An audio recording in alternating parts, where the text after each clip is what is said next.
Let's go. Here we go. And spawning in the top left-hand corner of Winter Madness, we have the Danish Protoss player. We have the blue Protoss representing System Gaming. It is MaxPax. And spawning in the bottom right-hand corner, we have the South Korean Terran player. We have the red Terran representing Shopify Rebellion. It is ByuN. Here we go. And we'll see how ByuN will handle himself here, especially in the TLMC 21 map pool. There's a lot of large maps, right? You saw Winter Madness, you saw Throne of the Dunes, there's Celestial Enclave, there's White Rabbit, there's Title Citadel. There are so many large maps in the TLMC 21 map pool.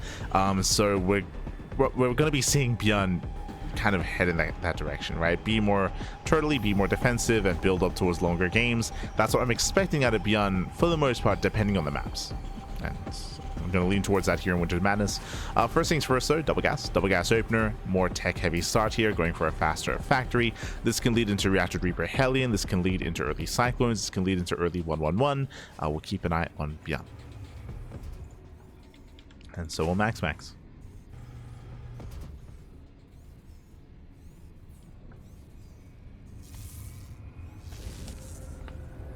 MaxPax does poke in.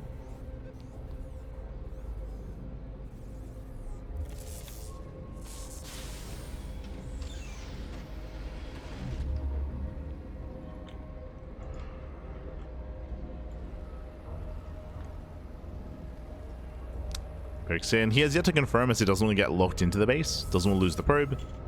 Factory has been thrown down, and MaxPax does pull away.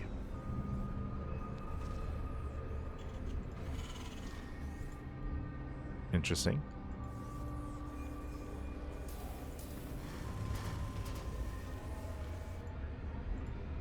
He does pull away. I was looking at the rally here, so ByuN is checking up for a proxy on the right hand side, making sure everything's on the up and up. So he will scout nearby. And again, we'll see if he goes for earlier add-ons, an earlier setup. He's invested into a second Reaper. So already being a little bit more aggressive here, getting a second Reaper, getting his Hellion, having more of a presence early on. And MaxPax is opening up Twilight Council. And again, we don't really expect MaxPax to deviate from this at all in this series. I mean, we saw nothing but 3-gate blink out of MaxPax in the last series against Percival. We're expecting the same thing here. I will say on larger and even more defensive maps, it's more viable to open up Stargate. So we could see MaxPax mix in some Stargate play in this series. But that's also very map dependent.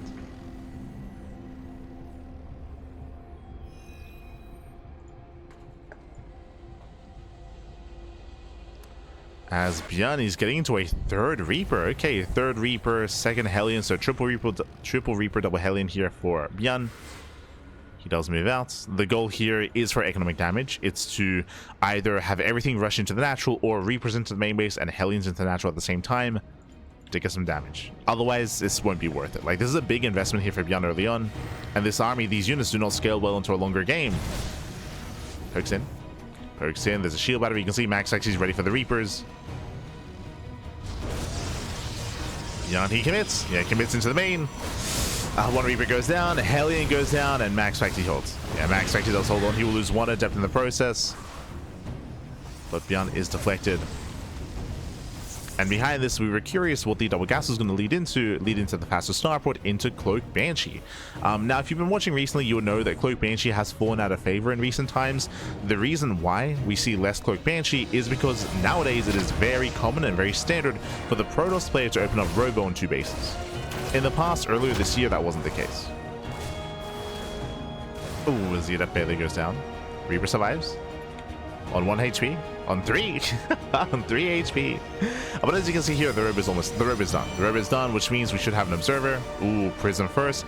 But there is potential here for detection. He does have the initial building structure for that. So we'll see what ByuN can get done. We'll see if we can catch MaxPax out of position with those Banshees.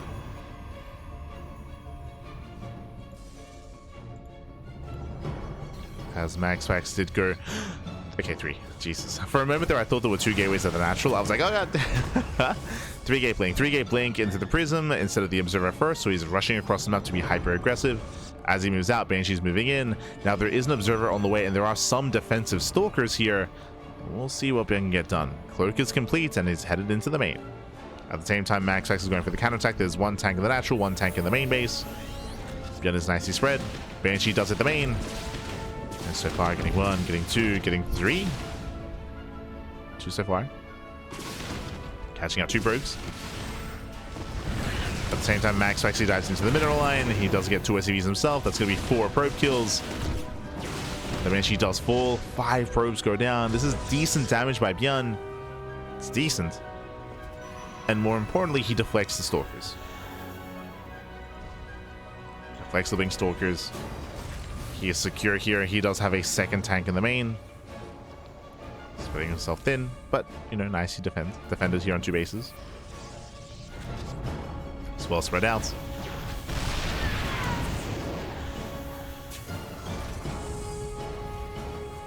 And we can see MaxPax this time not going into Colossus, going into Storm first. Okay.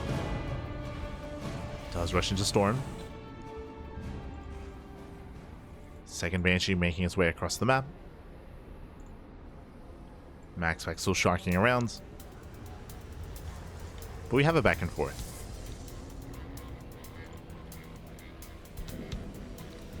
I'll say the initial Reaper Hellion for ByuN didn't really get much damage done. The Banshee helped make up for that. Ooh. Another 2 SCVs, that's 4 in total. So 4 SCV kills. This time the Banshee is shut down completely. Ooh, and this is where MaxPax does take a lead here. With the first Banshee got 5 probes, 2nd Banshee got 0 probes. So 0 damage done across the map. ByuN here attempts to move out. MaxPax shouldn't lose any stalkers here. Gets a Marine.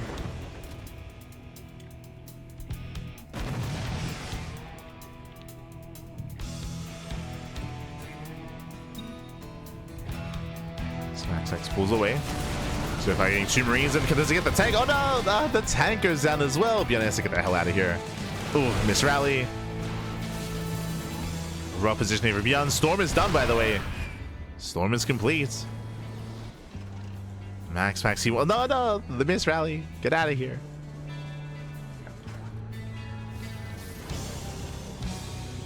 You see MaxPax warping in behind the army. Charge is complete. And ByuN, he has to get the hell out of here. If he pushed up the ramp, he would have lost everything due to the storm and the surround. MaxPax going for the Zealot drop. This time the tanks are in position at the 3rd base. So SCVs can go down. And they will. Getting 4 SCV kills. Stalkers, they push forward. Tanks are in position. Getting 1. Getting 1 Stalker. Prism gets sniped. That's still going to be 6 SCV kills. Thankfully, ByuN doesn't abandon the tanks. He's with them. Get the 2nd Rebel on the way, Bay on the way for MaxPax, getting his 4th base. What's important here is that ByuN, he's bleeding out SCVs, he's losing units.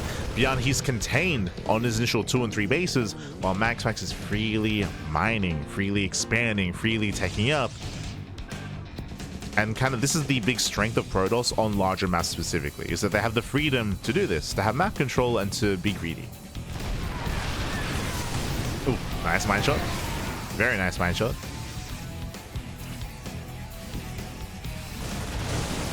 High tempo gets sniped. Better pickup here by ByuN. Once again, Zealot drop into the mineral line. And remember, MaxPax, he has no intention of killing ByuN. Like, this is not about killing him. This is not about breaking him. It's about delaying this, delaying the 3rd, right? Fight for the, or make him fight for the 3rd base. Make him lose workers and lose units for the 3rd as well. Prism goes down. That's the 2nd Prism being thrown away. This was not really worth it here for MaxPax. Does get some SCVs, but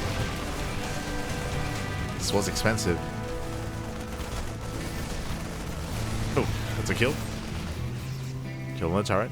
5 SCV kills for 4 Zealots and a War Prism. Say that was a better trade for ByuN. He finally gets his 3rd base up. And MaxPax, again, he doesn't really care too much about that. He fought to delay the 3rd, and he did. And behind this, he can get a 5th base. He can just build up into a 5th expansion. We'll see where MaxPax does expand. Behind this, building up more Colossus as well. I would say that the most valuable base here for MaxPax will be the forward gas geyser base, the forward high yield base, as that allows you to expand here towards the left as well. Yeah, he's going for it. Like, this is a very difficult expansion for ByuN to break. Again, like, the terrain here, like, there's so much high ground to make use of, and such a narrow choke point as well. Pushing and punishing this space is going to be so difficult for the aggressing player.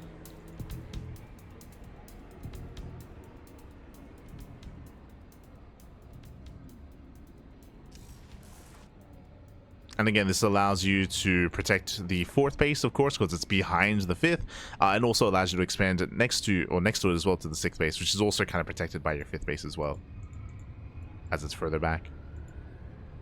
So safer fourth, a safer sixth base, and also high yield as well. So MaxPax is getting very comfortable, and ByuN, he will struggle. Now, both armies will max, but it's not about that. It's about ByuN establishing a fourth base and ByuN advancing from there. We can see MaxPax expanding, taking another expansion on the right-hand side this time. Not on the left. Spreading out his bases. Getting ready for run-bys. Counterattacks.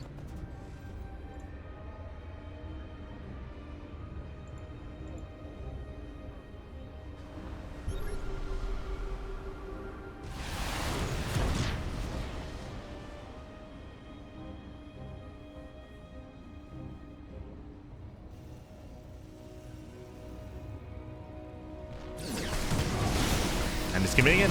Going for the ghost. He gets one. One ghost goes down. Nice EMP. Nice EMP on the main army. Storm on the Vikings. Vikings going to be reset. Storm, the flanking storm as well. Oh my god. Crazy flanking storm. With that MaxPax, he pulls away. He does lose all of his zealots. Most of his stalkers. He's still got more storms. But he needs some kind of support for the army. He needs that buffer. Oh my god, a brutal storm. The storms are crazy. Oh god.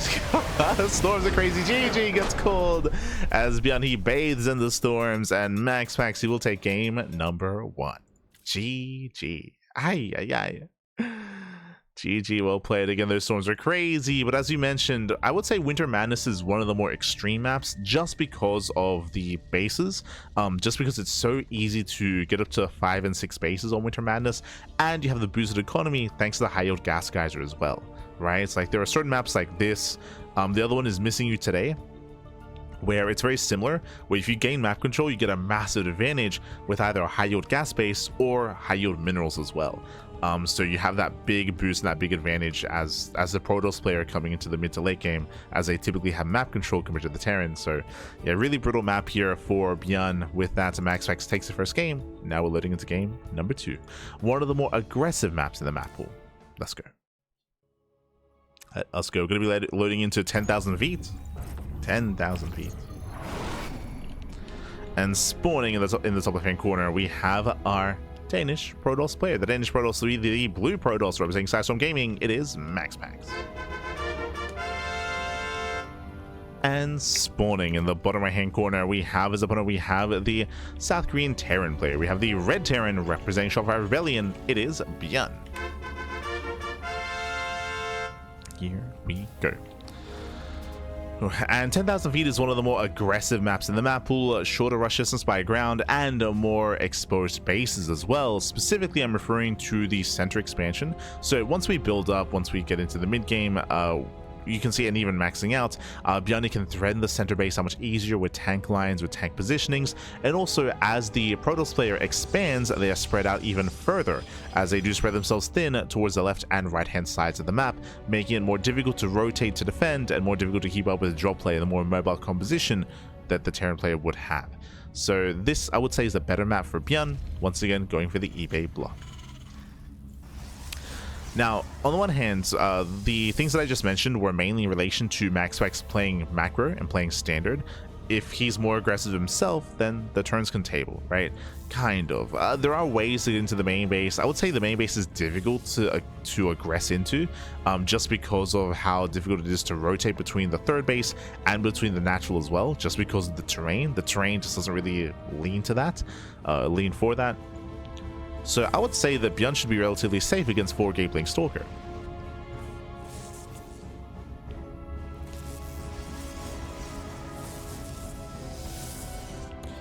So we'll see how MaxPax will adjust. Does he try to go 4-gate blink anyway? Does he... No shot we go Stargate here. No shot. We'll see.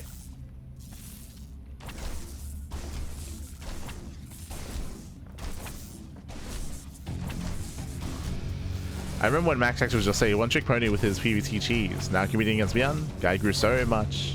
Yeah, I want to say that MaxPax, when he first like kind of was on people's radar, which was like maybe 2020, like he was known for being very cheesy. When did he become the best Protoss in Europe? Like 2022, maybe? He cemented himself? Like 2 years later? Like, I want to say, like, since around 2022, like, MaxPax has been the best in Europe.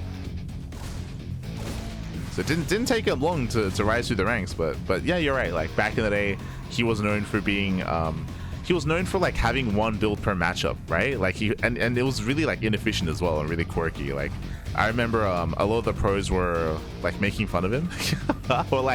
or poking fun. Like, this MaxPax guy on the ladder. Like, he's an animal. That was like 2019, 2020-ish era of StarCraft.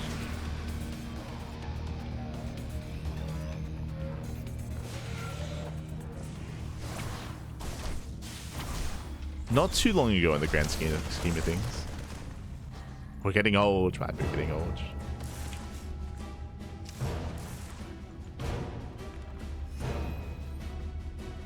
People really dismissive about his playstyle. Look at him now. Well, to be fair, he changed his playstyle, right? Like, people were dismissive for a reason. Like, back then, he wasn't very good. Like, but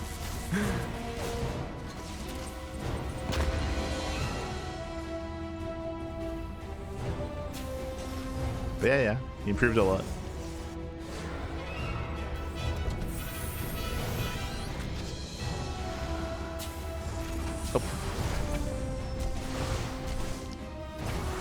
As behind this, we have 2 more gates on the way. 3-gate blink.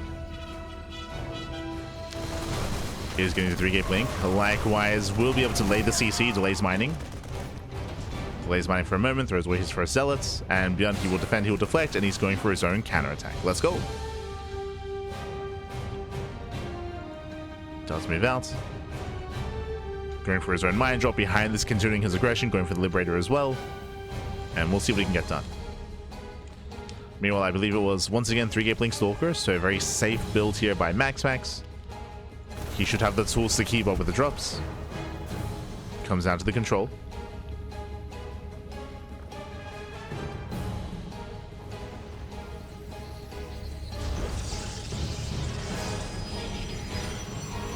As the mine drop comes in, delays mining, Reaper towards the right hand side. The mine's back into the main base. Blink is done. Very nice control. Dodges the mine shot. Cleans up the Widow Mine. Reaper is wreaking havoc though in the natural. 3 probes. Not bad. ByuN finding damage. Pulling MaxPax apart. Nice scan. Gets a Stalker. Stalker goes down. Denies more mining. Widow Mine drop back into the main base. And MaxPax, he does react. Oh no! Oh my god. Brutal connection. 3 probes. Nice damage here. MaxPax late reaction. Yeah, late to react. 3 more probe kills. That's going to be 5 worker kills in total. 5 probes, 2 adepts, 1 stalker. A better start for ByuN. And he's not done. He's not done. Here comes the Liberator. Liberator into the main. MaxPax diving into the main base as well. Does deny the add-ons. Nice damage. Takes down the reactors. Takes down this tech lab. Nothing major. We spoke about it. We spoke about this earlier. How awkward it is to blink into the main base here on 10,000 feet. And MaxPax is forced out. He's forced out of the main. We see the attempted rotation. Defends as well. Liberator into the natural. 4 more probes. 9 in total. It's getting out of hand. It's getting out of hand here. And again, we spoke about the strengths or the changes, the differences of 10,000 feet and how much more difficult it is to be aggressive with your stalkers. MaxPax is trying.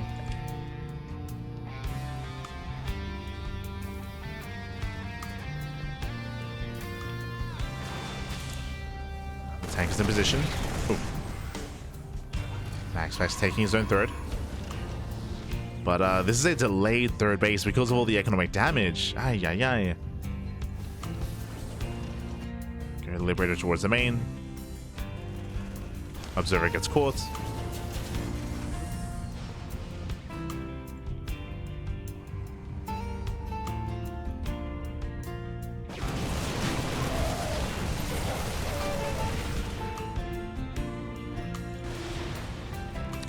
The second Liberator achieving quite a little bit less damage. Quite a bit less. I think maybe go one probe in the main. Not even. The first Liberator is still outside of the natural.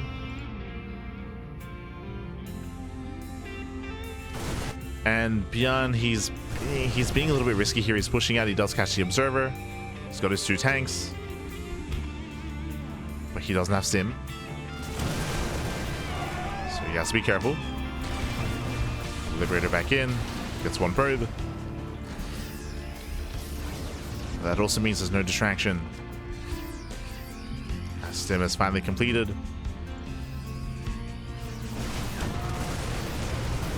Yeah, they can stim in. Yeah, he can and he will. The Stalkers are exposed. Max actually has to back up. Storm is not yet ready. And again, everything was delayed because of the early economic damage. A late Storm, late splash damage. Blinks in into Stimmeries. No! And he will lose everything. Every Stalker goes down. That was a brutal blink. GG gets called and ByuN ties up the series 1-1. GG. Whew. GG, well played. Again, a really rough game there for MaxPax. As we mentioned previously, the map was a big part of that, of course. It is very difficult to get counter damage done with your Blink Stalkers, specifically on 10,000 feet. As we were explaining, rotating between the natural and the third base is more difficult because of the map terrain. Likewise, the entrance into the main base when it comes to the Blink, when it comes to the cliff face is also smaller as well. So easier defense there out of ByuN, but also really nice aggression. To be able to pull apart the attention of MaxPax is not easy for his mind drops, his Liberator harass, and his Reap harass as well. So it's a really strong start for ByuN and did snowball out of control into that Stim timing.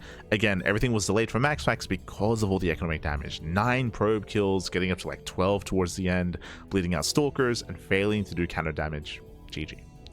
GG, well played. But again, I would say that 10,000 feet is probably the best TVP map in this tournament map pool. Like so like this is ByuN at his best. Is going to be on 10,000 feet. Let me just double check actually. What are the other maps? We have 10,000 feet, Andromeda. Maybe Andromeda is good for ByuN. I think so. I think that's good for Terran, for TVP. Celestial Enclave, which is massive map. Mothership, Old Republic, Satellite Years, Taito, Throne of Dunes, Winter Madness. Yeah, I would say 10,000 feet. It's like that's probably the best map for Terran in this tournament map pool. And now we go back to the larger maps. Oh boy, gonna be loading into Celestial Enclave. I would assume the other two would be, as in for Terran and TVP, would be Satellite Years and Andromeda. Again, just because they're some of the smaller maps. But here we go. Here we go, spawning in the top right-hand corner of Celestial Enclave. We have the Danish Protoss player. We have the blue Protoss representing Psystorm Gaming. Being forced into a tied series. We'll see if he can bring it back. It is MaxPax. And spawning in the bottom left-hand corner, we have his opponents. We have the South Korean Terran player. We have the red Terran representing Shopify. It is ByuN.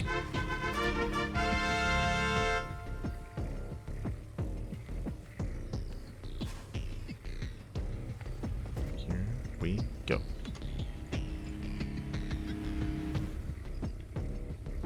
Early game harassment from ByuN was wild. It was impressive. It was very impressive. The early game aggression. But welcome to Satellite Years. This is a much larger map of the map pool. This might even be the largest map. I'd have to like get a ruler out and like compare this with Winter Madness and compare it to like White Rabbit and some of the other maps. But this map is huge.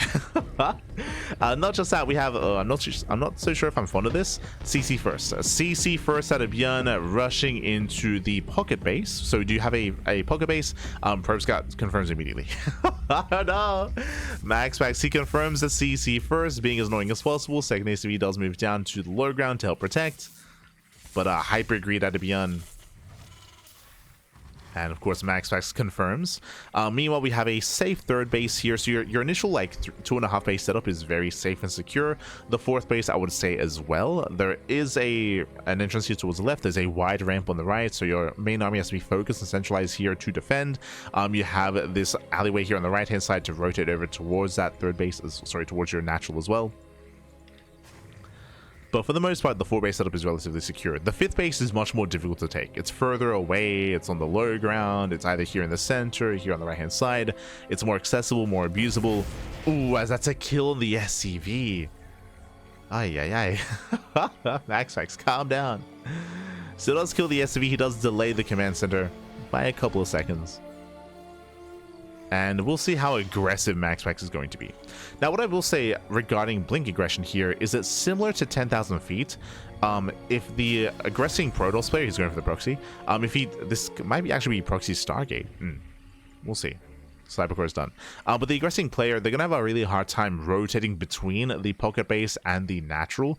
As you can see, they're so far apart. They're so far apart, and you have to blink twice to head on over. So it is going to be easier to defend on your initial 3 bases against Stalker aggression, which is why, as we assumed, Stargate. So proxy Stargate, not Twilight Council, into Oracles, into economic damage. And we'll see what MaxPax can get done. And again, this is all designed to punish the greed of ByuN.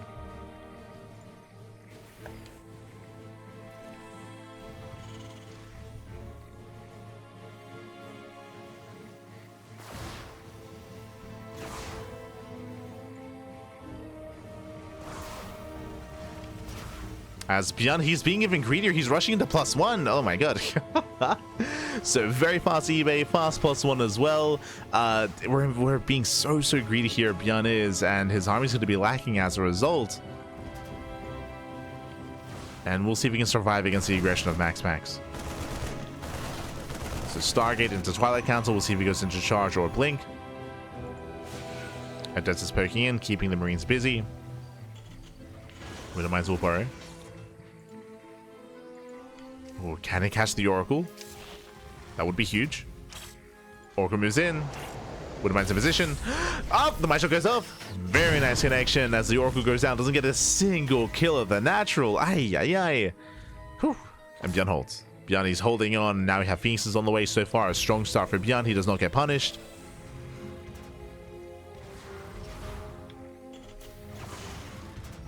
So far, so good. Widowmine drop is on the way.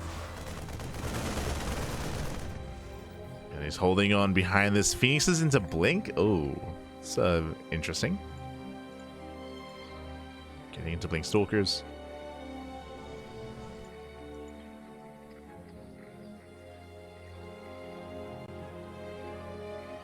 In the end, this proxy Stargate wasn't worth it. It was not worth it for MaxPax. ByuN is boosting in. He's going for the mineral line. MaxPax, he should react in time. Oh my god, that was close. That was very close. As he does tank the Might Shots.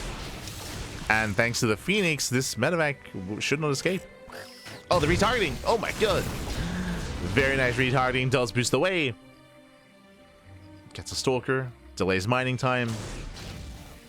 But again, he should not escape.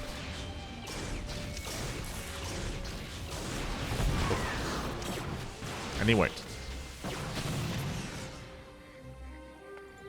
So we have a bit of a back and forth here. Again, only killed 1 pro, but did delay mining time quite heavily. Likewise, your Oracle didn't do any damage.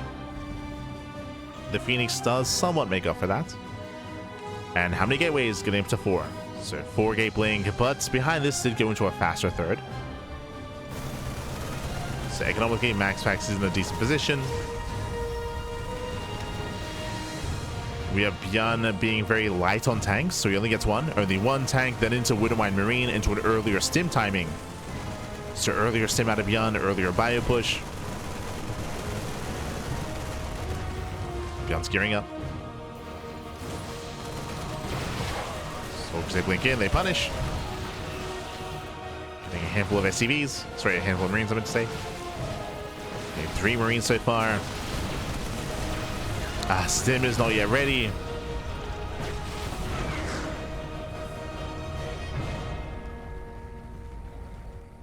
So far, MaxPax doing a great job here at containing ByuN. His third CC is on the way. His base should be secure.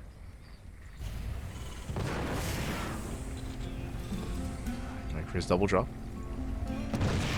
Oh no, I wasn't able to repair in time. ByuN gets supply blocked. Cancels for a second time as well. And Max actually spots it. Yeah, he spots the drop. Thankfully, ByuN does unload. Stim is ready. Stim is ready. Max actually getting a fourth base behind this as well.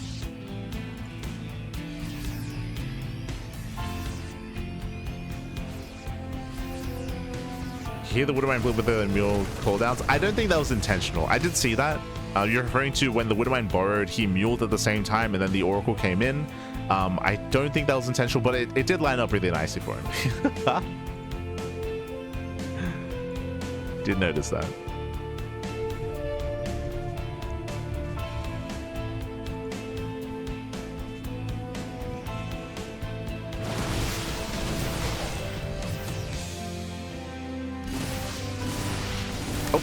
Catching it 1, 2, 3. So, Jesus, getting 4 stalkers. Oh my god.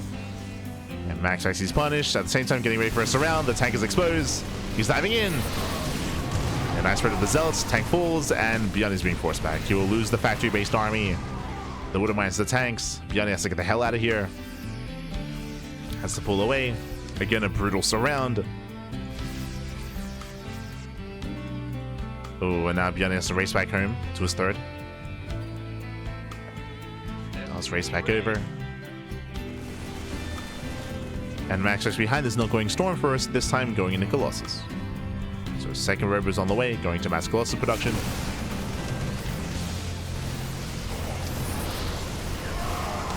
Force Field's trying to lock down the army.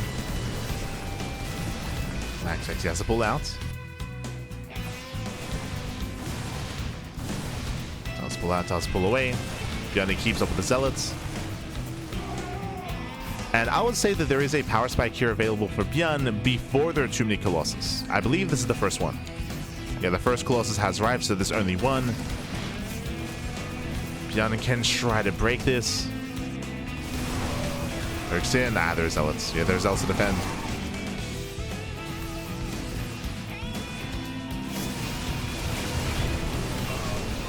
ByuN has to respect it.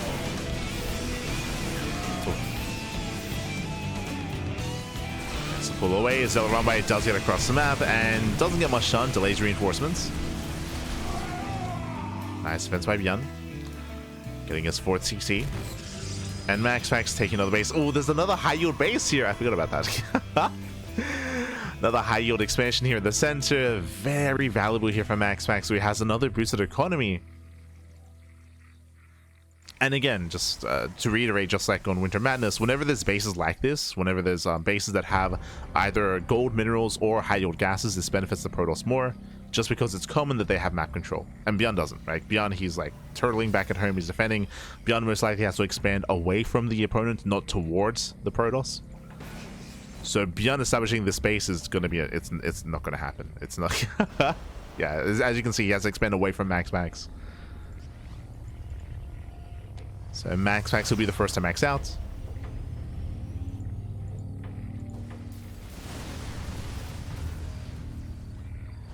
And we have a bit of a lull. Yeah, the aggression has subsided. ByuN had to back off. And MaxPax is getting comfortable again.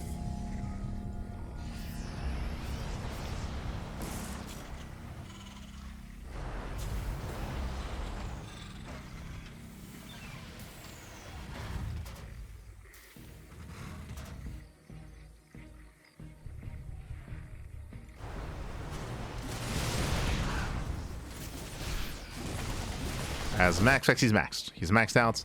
He's got his 4 Colossus. As I mentioned previously, there was a window in time where ByuN could maybe try to break MaxPax early when he only had 1. So there's 5. Let's get 4. I saw another dropped in. So 4 Colossi. We have the prison towards the left. Zealot run by. Storm is done. And MaxPax has a terrifying army.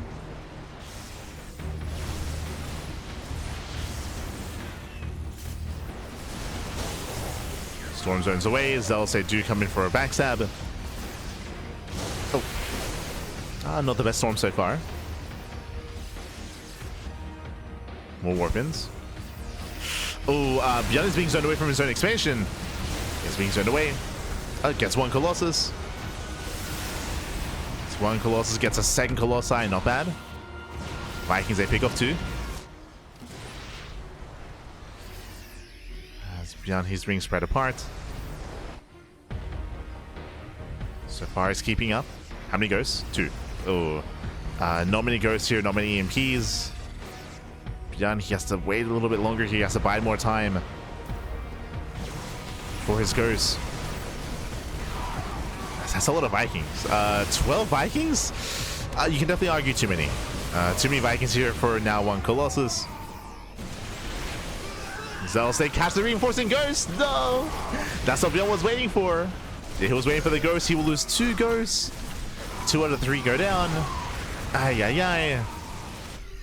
That is brutal. So he's denied his EMPs. He still has 2 ghosts for the main army. Lands 1.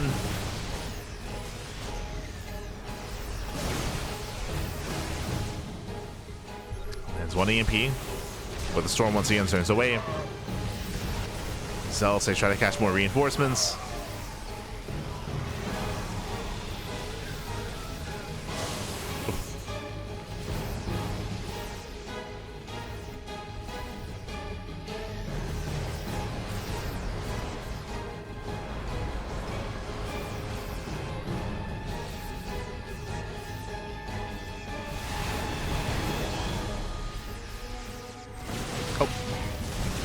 MaxPax does dive in. And again, he can afford to. Like right now, MaxPax is up, what, 40, 50 supply. His goal here is to poke in, trade Zealots, and then pull away. And ideally, only trade out Zealots. Then he can back off, replenish, and keep trading. And just keep ByuN down.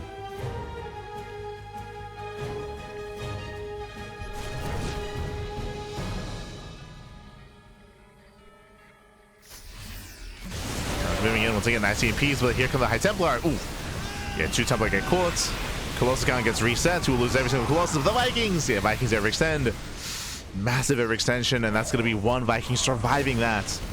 And what does that mean? That means that now you can go back into Colossus. Yeah, back into triple Colossus production. Ay, ay, ay. And remember, from 12 down to 1 Viking. And ByuN, if he doesn't start Viking production soon, then the Colossus are going to reign supreme.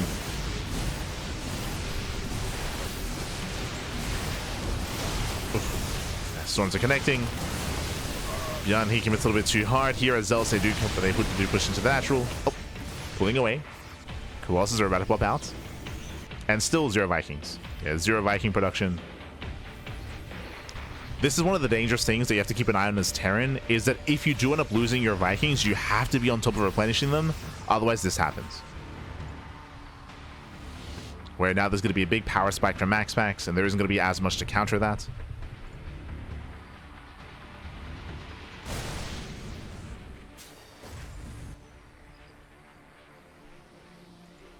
MaxPax is moving in. And now he has so much less to worry about. Yeah, so much less. CMP will lose a ghost. Zealous to hit the 4th. ByuN is in position. He will defend. MaxPax, he's just waiting for the extra warp in. Getting him to 200. Now he starts Vikings. Like, now he realizes, like, oh. He's like, hold up. What happened to my Vikings, Pappy? Now he begins. But MaxPax is already here. Again, there are some nice EMPs, but there's no follow-up. Oof. Yeah, the lasers are brutal.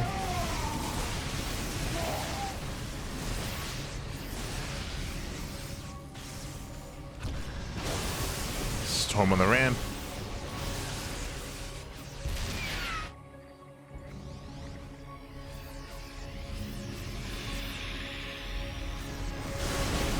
Going for the planetary. Planetary does go down. Yeah, down to 4 bases. Thankfully, did take a fresh mining base at least. Oh, that's actually his natural. He floated over. getting a little bit desperate.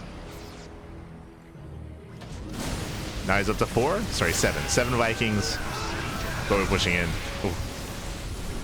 Catching transferring workers. There we go. 1 Colossus is finally going to go down. He gets 1. The storms are landing. Brutal slot. He rushes through the storms. He takes it to the face. And with that, GG gets called. GG gets called. MaxPax will take a 2-1 lead in the series. GG. Whew. GG, well played. Again, ByuN, he was holding his own. He was holding his own for a time, and then the game did slow down. As we mentioned, I did notice in the chat like crazy that ByuN is down 20 workers as well here. As we mentioned before, these larger maps, they do benefit Protoss quite a bit. That's why we mentioned that 10,000 feet was going to be the best map here for ByuN to really pop off. On these larger maps, it's much easier for the game to slow down. For the game to slow down, for the Protoss to mass expand, and especially on Celestial Enclave and on Winter Madness that we did point out, there are those like more beneficial bases that do benefit the Protoss more with the high yield gases. So you have extra gas, you have more, you're a lot more comfortable, able to mass expand. ByuN, I don't think he dealt any economic damage that game. I don't think he killed, maybe he killed a couple of workers in the beginning, a couple, but there was very little harass going on as MaxPax had map control, and from there he snowballed out of control. ByuN was still holding his own for a time, which was impressive until that one big moment that we did try to highlight, of course, when he lost 11 Vikings, right? He killed all the Vikings, sorry, he killed all the Colossus, and then the Vikings, they moved commanded forward. He lost 11 Vikings in one fight in a couple of seconds, and he didn't replace them. And then we saw that big power spike with the Colossus of MaxPax. GG. GG, well played. And now we're getting into game 4. Going to be loading into Throne of the Dunes, another one of these larger maps. Oh boy. Here we go. As spawning in the top right hand corner of Throne of the Dunes, we have the Danish Protoss player. We have the blue Protoss representing Sidestorm Gaming. It is MaxPax. And spawning in the bottom left hand corner, we have as opponent, we have the South Korean Terran player. We have the red Terran representing Shopify. It is ByuN. Here we go. Ooh, and welcome to Throne of the Dunes, another very large map in the map pool, longer rush distance by ground. I will say that the bases here are, they're a little bit more spread out compared to Celestial Enclave. That is true, they're a little bit more spread out, but for the most part, your natural, your third base, your fourth base are pretty well secured. Thankfully, there are no high yield expansions here, that is true, but what I will say is you can take this forward base, we did point this out in our review if you remember, you can take this forward expansion, and with this forward base you can defend the alleyway on the right hand side and take your fifth base that much easier here behind it as well. So there are different ways that you can expand, that you can secure yourself. We'll see what ByuN can get done early on. Double gas opener here out of ByuN, going for a faster factory, and we'll see if he can pop off.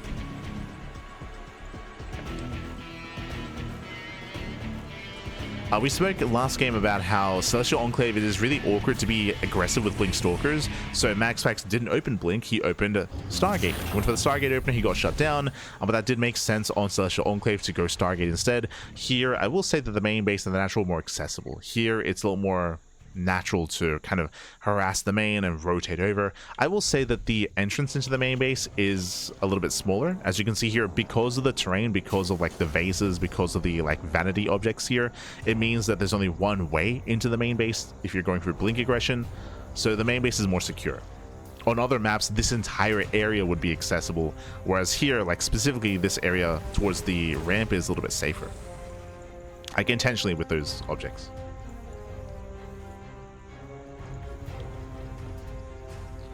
So Stalkers, they have a little bit less room to blink.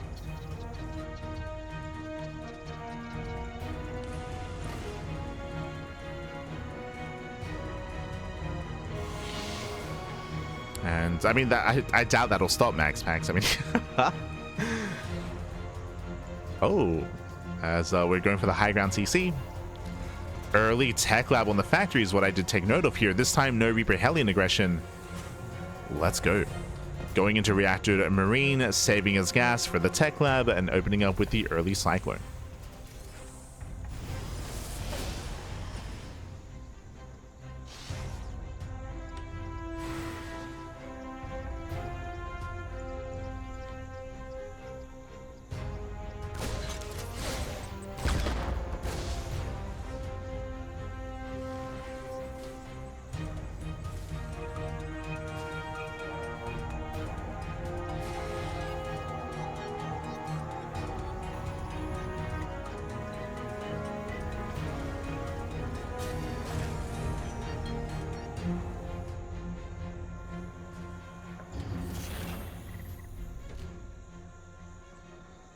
From here, ByuN is setting up.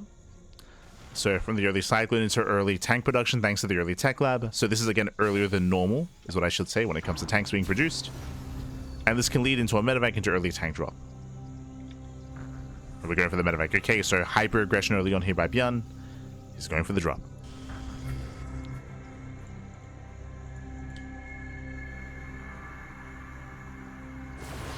Reaper picks in. Dives into the main base, and he does scout the tech. Upgrade complete. We have 2 gateways in the main base. We have 1 gateway at the natural, so 3 gate blink. Safe opener here, safe standard opener out of MaxPax. And we're waiting for that medevac. Oh, okay, he's not moving out with the tank, just the Marines. So he's building up his tank count. He's only dropping with Marines, not as committed here as we assumed, or as I assumed. So some light aggression. And MaxPax is going to counterattack. He's got his Robo, he's got his Prism. Oh boy. Now again, thankfully the tank count is really quick and really early for ByuN. He's even getting a Viking that'll also help zone away the War Prism. So I feel like ByuN should be pretty secure here. He's got his tanks, got his Viking. 3rd tank is on the way, bit of a supply block. Here comes the MaxPax's move out. Now, because ByuN moved out with his Marines, that means he has that much less to protect his tanks. True. So his tanks are a little bit more vulnerable here.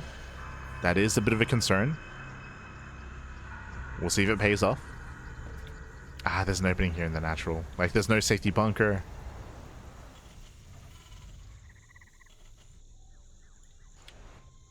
We'll see how MaxPax approaches.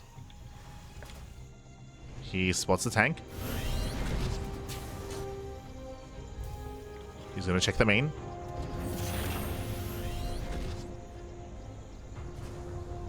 Oh, gets baited in. Nice moves with the Cyclone. Baits in the Stalkers. It's the 3rd tank covering the production. And again, ByuN seems pretty secure here. And he is. MaxPax, he expands, he's taking out. We have Charge on the way, Storm on the way as well. As you mentioned, like, this 2-base setup here on Throne of the Dunes is more defendable, is more secure, and MaxPax cannot get in.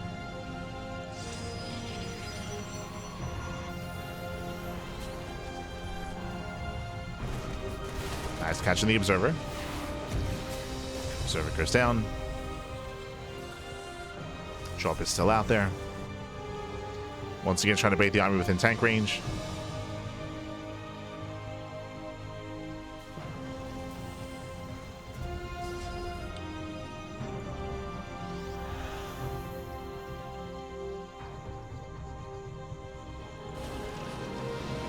And we so far haven't thrown down extra Raxes, but ByuN, he's committing here to his move outs. Uh-oh. Okay, he's got his 3 tanks.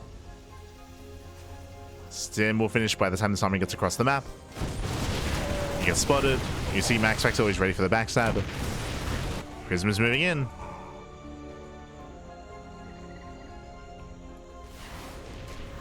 ByuN, he has some defenses. Okay, should be fine. Yeah, it should be fine. Ooh. We'll lose 2. 3 SCVs. This also delays the push, as ByuN has to turn everything back around. And remember, he's not all in, he's expanding. It's only on 3 Raxes, so he's going for his 3rd TC. ByuN is moving out. He does have a pretty terrifying army, but at the same time, MaxPax, he delayed, and Storm is already done. Uh-oh. Storm is ready. Tanks are caught unsieged. Storm on the tanks. Alas, we'll back up. But he does force the siege. Tanks are down to less than half HP. Oh, there's a recall into the main. That Marine dropped. It came into play. 9 probes. Very nice. 9 probes go down. It was worth it. High Templar exposed. He gets 1 Templar. There's 4 left. Can he get up the ramp? Oh, no shot. That's a very narrow ramp. 1 storm would shut this army down. He has to rotate over. Speaking of storms, oh, on the Wooded Mines. Mine does on burrow. Does pull away. Prism into the main. ByuN, a bit of an F2. He pulls back. There's an opening. Do we get a storm on the tanks? Not quite.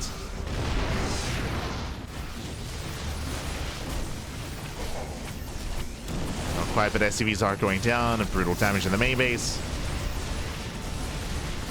Losing 8 SCVs.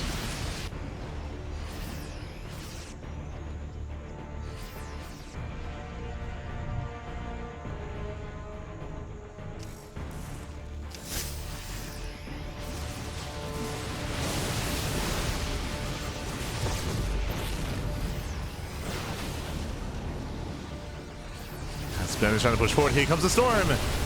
The storm on 1 on 2 tanks. They'll take him in from behind. And ByuN is going to get swallowed up here. He'll lose every tank. Has to get out of here. Does pull away. We have flanking stalkers coming in. Oh no, the full medevac. He gets it. Oh my god. Full medevac goes down. 2 full medevacs. GG gets called as ByuN is intercepted. And MaxPax, he will take the series 3-1. GG. GG, well played. Congratulations, MaxPax. He will take the series. He will be this week's PiGosaur Cup champion. A shout out to ByuN though, because this final game was back and forth, right? The game on Throne of Dunes, ByuN had a really secure 2-base setup. He was able to shut down the Blinkstalker aggression of his opponent. The Zealot run by the Zealot harass didn't really do much either. And ByuN, he had a very nice and really patient, really successful drop into the main. Remember, it was early on. It was early on where he had the 1-1-1 opener, where he went for the fast medevac, fast tank production. He had his full medevac full of 8 Marines, and he was out there, outside of the main base for so long on MaxPax. He was outside of MaxPax's main base for so long. Eventually, he went in once he started pushing across the map, and he got 9 probes. That was very nice damage by ByuN. He got 9 probes across the map. He was able to push in. He was able to catch a High Templar as well. But as you saw, the original plan of ByuN was to try to force his way in between the natural and third and wedge himself in between the bases and go for a kill, go for more damage at least. But here on Throne of Dunes, that ramp coming into the natural is so narrow he couldn't push up, so he had to settle for rotating down to the third base. In my mind, this shows a little bit, I mean, it shows, again, as we mentioned at the start of the broadcast, a bit of the inexperience when it comes to these new maps, right? Like what you can do, what you can't do. So he could not threaten pushing up that ramp. He had to rotate down instead, and he couldn't really get close enough to the third base to do anything with the army. So in the end, the push had potential, but didn't really amount to anything, and you saw him punished towards the end, right? He lost all the tanks, and he also lost all the medevacs, all the Marines, lost everything. GG. GG, well played. So he had some really nice setup there, but in the end, the overall move out the push did fall on its face, and MaxPax did snowball from there. GG. GG, well played. Congratulations to MaxPax. Congratulations. And my condolences to ByuN. When was this played? Last week? It was played, last week? I want to say. PiGosaur, if not 2 weeks ago, but yes. So we were just catching up on our PiGosaur replays again this week. Yeah, 2 weeks ago. This week is going to be PiGosaur Cup 57. That's on Friday, and we should be able to cast that live. For PiGosaur Cup 55, unfortunately we were unavailable, so I wasn't able to cover that at the time. Fun fact: it was actually clashing with my birthday. It was it was on the 29th of October. So I did take the day off from casting. That's why we didn't cast PiGosaur Cup on the 29th. Just as a heads up. So just catching up with those matches. And the next PiGosaur Cup, it will be live casted here on the 14th of November on Friday. Just as a heads up, that is the next PiGosaur Cup. Again, this is a weekly tournament. Typically, it's around at this time slot. Typically, it's a more of an NA and Korean-friendly tournament. But there are some D-Gen Europeans that stay up until this time to compete. Stay up even longer, actually. For example, right now it's like, what, 3 a.m.?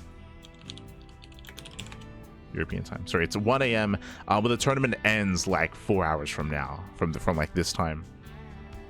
So typically you have players like MaxPax, Clem, Geralt, Nicaract, Shameless. Those are the typical D-Gens that stay up until like 4 or 5 in the morning to compete in this tournament, which is crazy. It's crazy. But shout out to some of the few key Europeans that do compete in PiGosaur Cup. Again, it's intentionally, of course, not meant to favor that kind of time zone, but again, it does benefit those that do decide to stay up that much longer. It's a little bit more towards like NA and Korean friendly time.